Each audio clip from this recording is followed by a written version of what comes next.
اور آپ ان جھوٹی آرزوؤں کے پرندے پال لیتے ہیں، وہ اس دشت میں اڑتے ہیں تو آپ کو لگتا ہے کہ شاید اس طرف پانی ہے،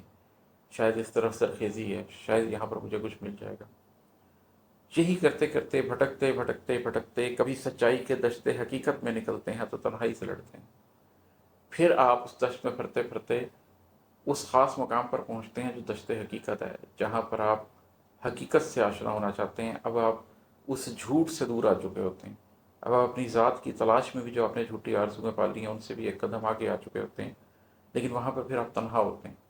وہاں پر دنیاوی سپورٹس ختم ہو جاتی ہیں، اور آپ اس دشت حقیقت میں صرف سچائی کو ڈھونڈتے ہیں، صرف اپنی ذات کو لے کر، اور پھر کسی بستی کسی بن میں بھی ڈرے ڈال لیتے ہیں۔ پھر مادی طور پر آپ کسی بستی میں رہ لیں یا کسی بن میں رہ لیں، پھر بے معنی ہو جاتا ہے، اس لیے کہ جو اندر کے دشت حقیقت میں پہنچ گیا، جس نے سچائی کے دشت حقیقت کو پا لیا،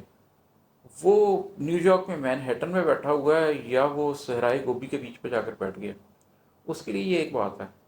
وہ لاہور میں بیٹھا ہوا ہے یا امیزن کے جنگلوں میں بیٹھا ہوا ہے، اس کے لیے ایک بات ہے، اس لیے کہ اب وہ اندر کا مسافر ہو گیا ہے، اب باہر سے اس کو فرق نہیں پڑتا، پھر وہ کسی بستی کسی بن میں بھی ڈرے ڈال لیتا ہے، وہاں پر بیٹھ جاتا ہے، اس لیے کہ اس کا رخ تو اندر کی طرف ہے، وہ باہر تو دیکھ ہی نہیں رہا، وہ تو اندر کی آنکھ سے اندر کی طرف دیکھا ہے۔ جہاں سیکھی سکھائی زندگی کے سارے پردے چاک ہوتے ہیں، جہاں وجدان ہوتے ہیں، وہاں ادراک ہوتے ہیں، اس جگہ پر پھر آپ نے اپنی پوری زندگی میں جو کچھ سیکھا ہوتا ہے اس کے سارے کے پردے چاک ہو جاتے ہیں۔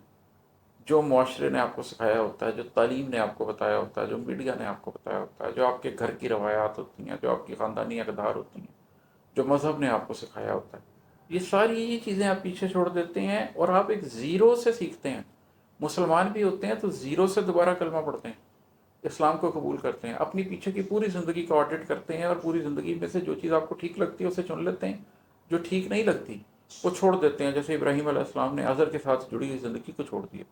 ان کے لیے نہ خاندانی روایات میٹر کرتی ہیں، نہ معاشرے کی اقدار میٹر کرتی ہیں، نہ انہوں نے ایجوکیشن کیا حاصل کی تھی یہ میٹر کرتا ہے، نہ نوکری کیا کی تھی وہ میٹر کرتا ہے۔